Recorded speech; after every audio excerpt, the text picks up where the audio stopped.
యెహెజ్కేలు 5వ అధ్యాయము.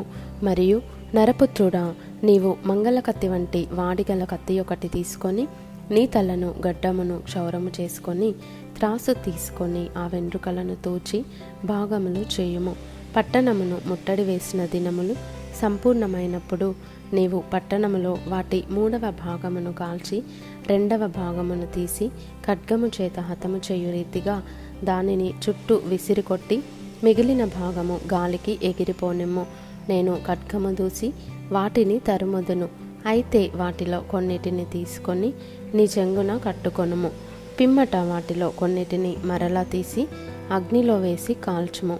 దాని నుండి అగ్ని బయలుదేరి ఇశ్రాయేలు వారినందరినీ తగులబెట్టును. మరియు ప్రభువైన యెహోవా ఈలాగు సెలవిచ్చెను, ఇది యెరూషలేమే గదా, అన్యజనుల మధ్య నేను దాని నుంచి తిని దాని చుట్టూ రాజ్యములున్నవి.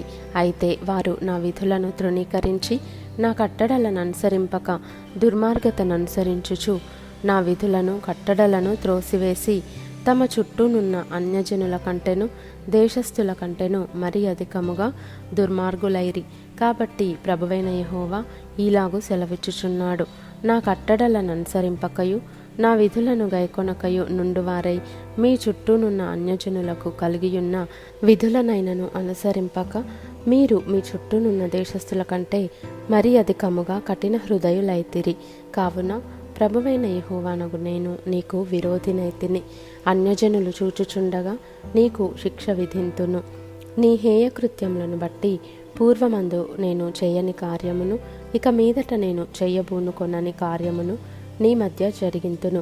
కావున నీ మధ్య తండ్రులు తమ కుమారులను భక్షింతురు, కుమారులు తమ తండ్రులను భక్షింతురు. ఈ ప్రకారము నేను నీకు శిక్ష విధించి నీలో శేషించిన వారిని నలుదిశలా చెదరగొట్టుదును.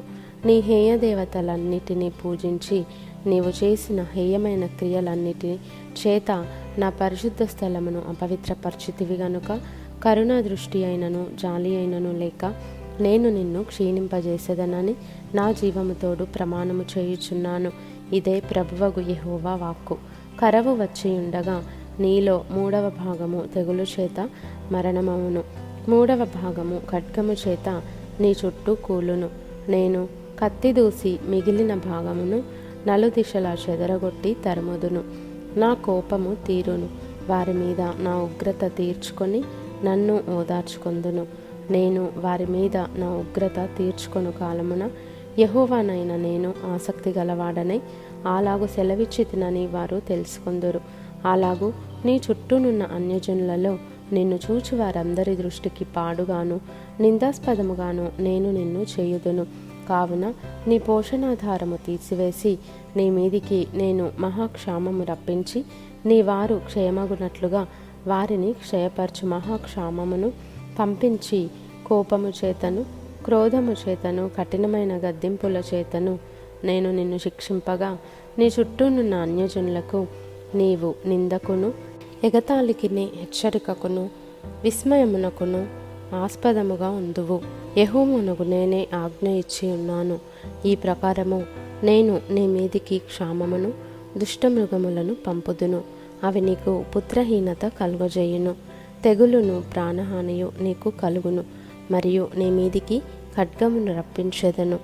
యెహోవానగు నేనే ఈలాగు ఆజ్ఞ ఇచ్చుచున్నాను.